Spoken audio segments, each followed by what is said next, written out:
If you had told your friends 25 years ago that cyclists would one day hide miniature electric motors inside ultralight racing bikes and use them to surge up mountains faster than a Tour de France champion without anyone noticing, they would have laughed you out of the room.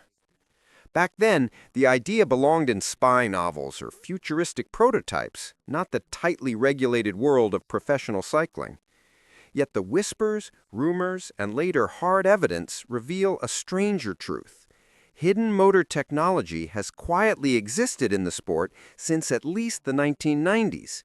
For more than a decade, it thrived in total secrecy, unnoticed by fans, journalists, mechanics, and in many cases, even the riders themselves. By 2010, cycling was still emerging from the darkest era in its history. Years of EPO abuse, blood transfusions, and pharmacological arms races had left the sport's reputation in tatters. The doping culture of the 1990s and early 2000s had taught fans to question everything. Yet even in that cynical climate, the idea of mechanical doping, cheating not with drugs but with technology, seemed utterly absurd. Most people believed that bicycles were still simple machines driven by human power and nothing else. But that illusion shattered in May 2010, when former Italian pro Davide Cassani appeared on national television holding a bike that looked perfectly ordinary. He pressed a small, almost invisible button hidden beneath the handlebar tape. Instantly, the crankset began to spin on its own, smoothly and silently, as if possessed. Cassani explained that the motor was concealed inside the seat tube, and then he made an even more explosive claim. He believed professional riders had been using similar devices in major races since 2004.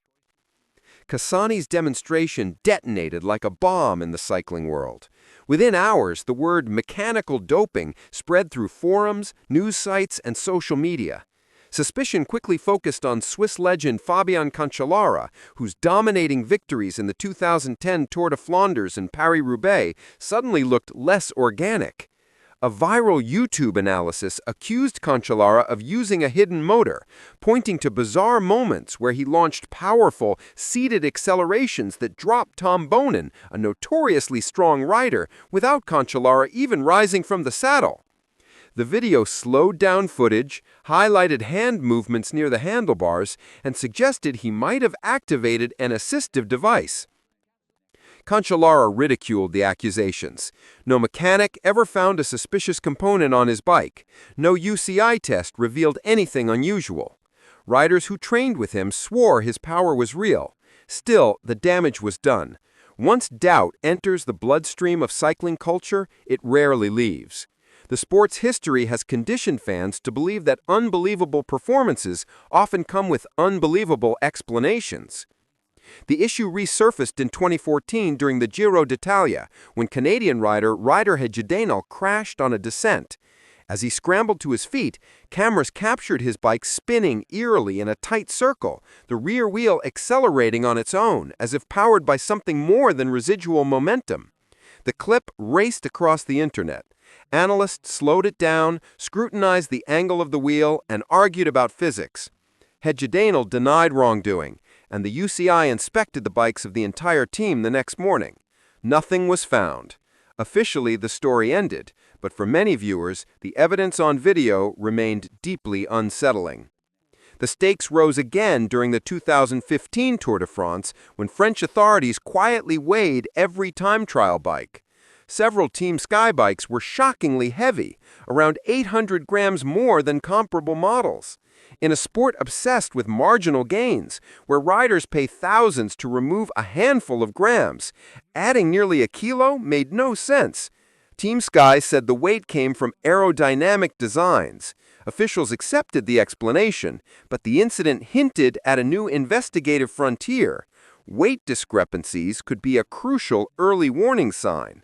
Not long after, Jean-Pierre Verdy, former head of France's anti-doping agency, spoke publicly about confidential tips he'd received from insiders.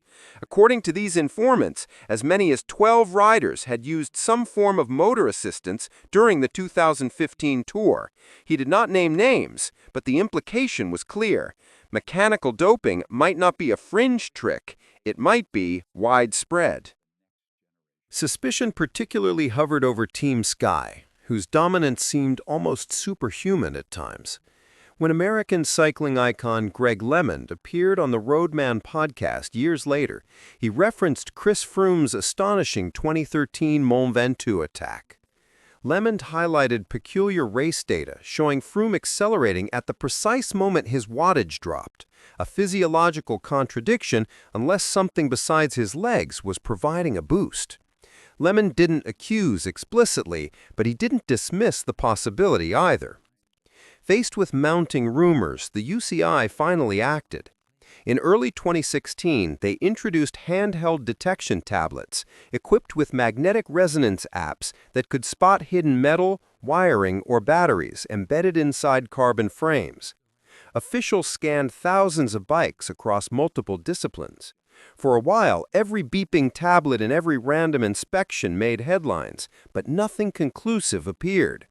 Then came the 2016 Cyclocross World Championships. When officials scanned Belgian rider Femke Vandentree's bike, the device pinged. Mechanics opened the seat tube and found a concealed electric motor. It was the first officially verified instance of mechanical doping at the elite level. The incident was a turning point. No longer a conspiracy theory, mechanical doping was a proven reality. The fallout was devastating. Vandendriesche insisted it was all a misunderstanding, that she'd grabbed the wrong bike, one belonging to a family friend. The UCI rejected her explanation. She received a 6-year ban, her family faced intense public scrutiny, and she eventually fled Belgium due to harassment. Her case became a cautionary tale, proof that mechanical doping wasn't just a rumor, it was a genuine threat to the sport's integrity. Other cases followed. In 2017, French officials caught a 43-year-old amateur rider who attempted to escape mid-race when judges moved in to inspect his bike. They chased him by car, ultimately discovering a motor concealed in the frame. That same year, an Italian amateur was caught after thermal cameras spotted unusual heat radiating from his bike. He fled on foot, claiming he needed to attend a wedding. Officials didn't buy the excuse. He was swiftly banned. These incidents reinforced a disturbing truth. If amateurs were willing to use motors to win small local races, one could only imagine what was happening on the world stage, where fame and millions of dollars were at stake. Around this time, public fascination exploded. Fans dissected footage frame by frame, hunting for suspicious wheel spins, odd gear changes, or unexplained bursts of speed. Slow-motion breakdowns became a genre of their own on YouTube.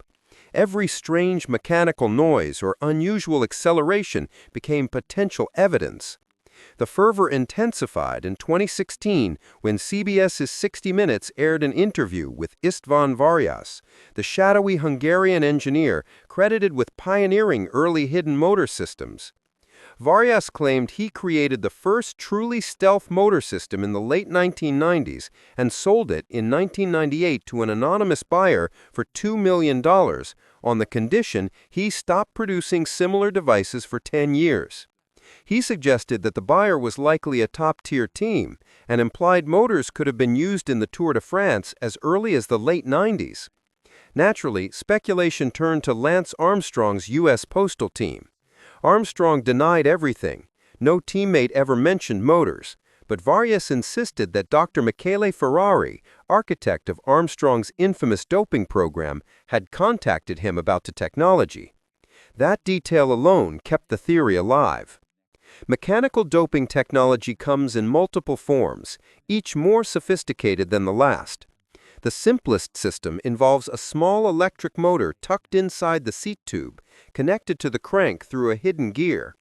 These devices are about the size of a flashlight, and can add 50 to 150 watts of additional power, enough to transform a rider's performance on steep climbs. The motor is typically activated via a tiny concealed button or a wireless trigger. Batteries can be disguised as water bottles, internal frame components, or aerodynamic accessories. More advanced variations include remote-controlled systems, where team personnel can switch the motor on or off from the roadside. Others use biometric triggers, kicking in when a rider's heart rate or power output hits a specific threshold. These systems are designed to mimic natural effort, providing subtle, hard-to-detect boosts rather than dramatic surges. The most secretive and potentially dangerous technology is the electromagnetic wheel.